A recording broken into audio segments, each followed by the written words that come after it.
Hello बच्चों, good morning. Class 11th subject biology. आज की इस क्लास में जैव विविधता के विषय में आप लोग को बताएंगे बायोडाइवर्सिटीज। तो जो जैव विविधता होता है, जीव जगत में असंख्य प्रकार के जीवों की उपस्थिति को जैव विविधता यानी कि बायोडाइवर्सिटी कहते हैं। जीव जगत यानी कि इस संसार में जो है असंख्य प्रकार के जीवधारी पाए जाते हैं।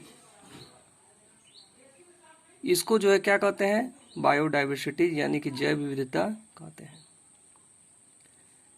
बायोडाइवर्सिटी शब्द का प्रयोग रोजन ने सन 1985 में किया था। सबसे पहले इन्हीं ने जो है बायोडाइवर्सिटी शब्द का जो प्रयोग किया था।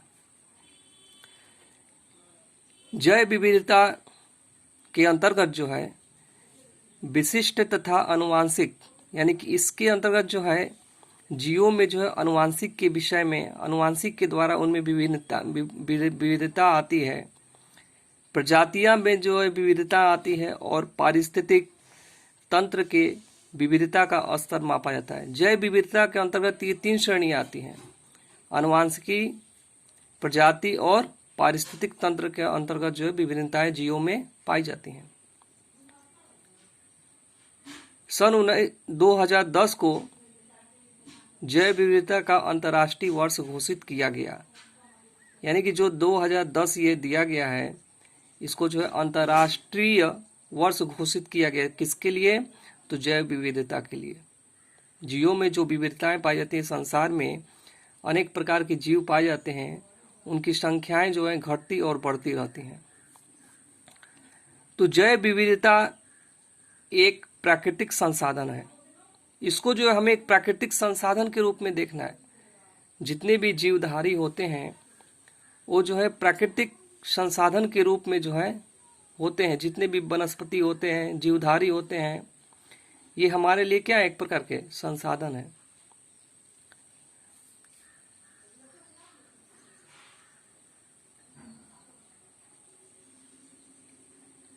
जिसने हमारे जीवन की संपूर्ण आवश्यकताओं की पूर्ति होती है, जिससे हमारे जीवन की क्या होती है? संपूर्ण आवश्यकताओं की पूर्ति होती है।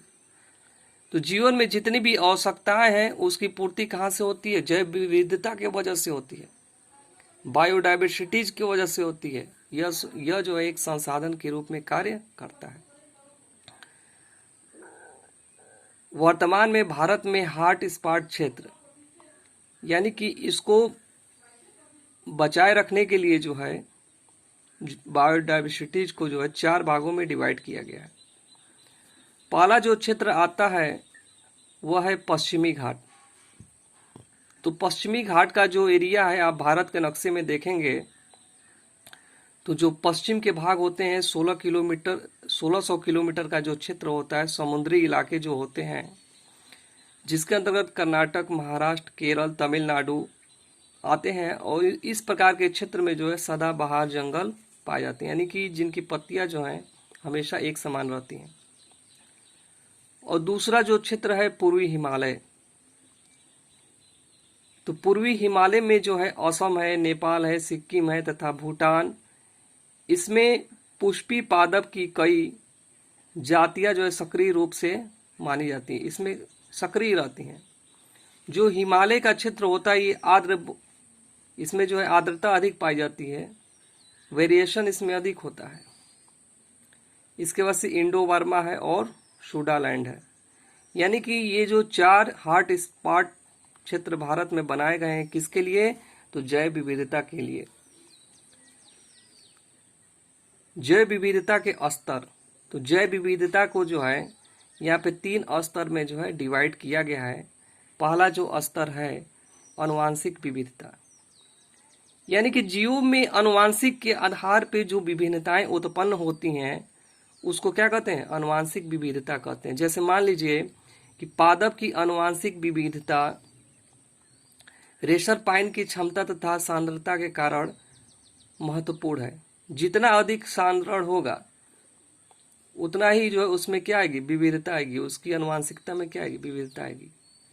हमारे देश में धान की लगभग जो है 50,000 तथा आम की 1,000 से अधिक जो है आनुवांशिक रूप से विभिन्न प्रकार की जातियां जो है उपलब्ध हैं।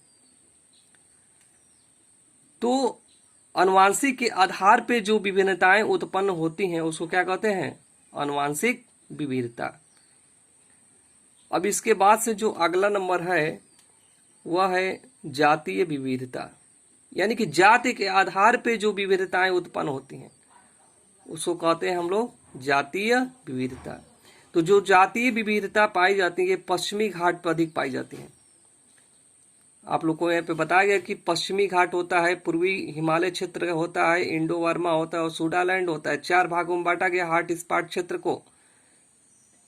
ये जैव विविधता वाले ये क्षेत्र पाए जाते हैं, यहाँ पे सबसे अधिक विविधताएं पाई जाती हैं। तो जो जातीय विविधताएं पाई जाती हैं पश्चिमी घाट पर मिलने वाली उभयचर जातियों की विविधता पूर्वी घाट की तुलना में अधिक होती है। यानी कि जो पश्चिमी घाट पे जिस प्रकार के जाति मिलेंगे, प्रजातियां मिलती हैं, वह प्रजातियां जो हैं पूर्वी घाट की तुलना में क्या होंगी? भिन्नता पाई जाएंगी। इसके बाद जो अगला नंबर है पारिस्थितिक विविधता। पारिस्थितिक तंत्र होता है। पारिस्थितिक तंत्र यानी कि जितने भी जीवधारी होते हैं सभी जो एक पारिस्थितिक तंत्र से जो है जुड़े होते हैं। तो यह विविधता परितंत्र स्तर पर मिलती है। पारिस्थितिक विभिन्नता किस पे मिलती है? तो परितंत्र स्तर पर मिलती है। तो परितंत्र के विषय में आगे जब इसका टॉपिक आएगा तो परितंत्र के विषय में हम पढ़ाएंगे। परितंत्र क्या होता है, परितंत्र का क्या महत्व होता है उसके विषय में। तो इसके बाद जो है एग्जाम्पल के तौर पे भारत में रेगिस्तान पाए जाते हैं, रेगिस्तान का पारितंत्र पाया जाता है।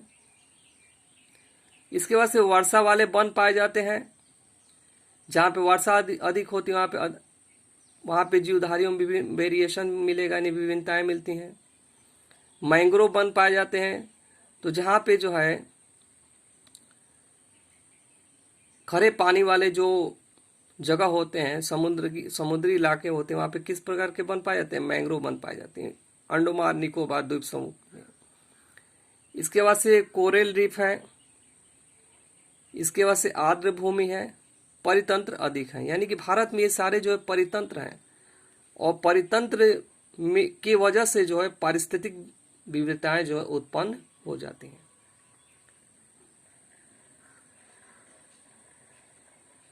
तो जो पारिस्थितिक तंत्र के विषय में आप लोग को पारिस्थितिक में पढ़ाया जाएगा, पारिस्थितिक जब आप लोग का चैप्टर आएगा। तो आज आप लोग को बताएं हम कि जैव विविधता किसे कहते हैं। तो जैव विविधता का मतलब ये होता है जीव जगत में असंख्य प्रकार के जीवों की उपस्थिति को जैव विविधता यानी बायोडाइवर्सिटी कहते हैं। और 2010 को जो है जैव विविधता अंतर्राष्ट्रीय वर्ष के रूप में क्या किया गया है? घोषित किया गया है। ठीक है। इसके बाद से 4 प्रकार के हॉट स्पॉट होते हैं, पश्चिमी घाट, पूर्वी हिमालय, इंडो वर्मा और सुडालैंड। जैव विविधता के स्तर, इसको 3 स्तर में डिवाइड किया गया है। पहला आनुवांशिक विविधता के आधार पे जो है, जातीय विविधता के आधार पे और पारिस्थितिक विविधता के आधार पे। आप लोग के क्लास 11 में जो है ये सिलेबस के अकॉर्डिंग जो है जैव विविधता टॉपिक है, जिसको आज जो है आप लोग को वीडियो के माध्यम से बताया गया। कल के क्लास में आगे की जो टॉपिक होगी उसके विषय में बताया जाएगा। Thank you.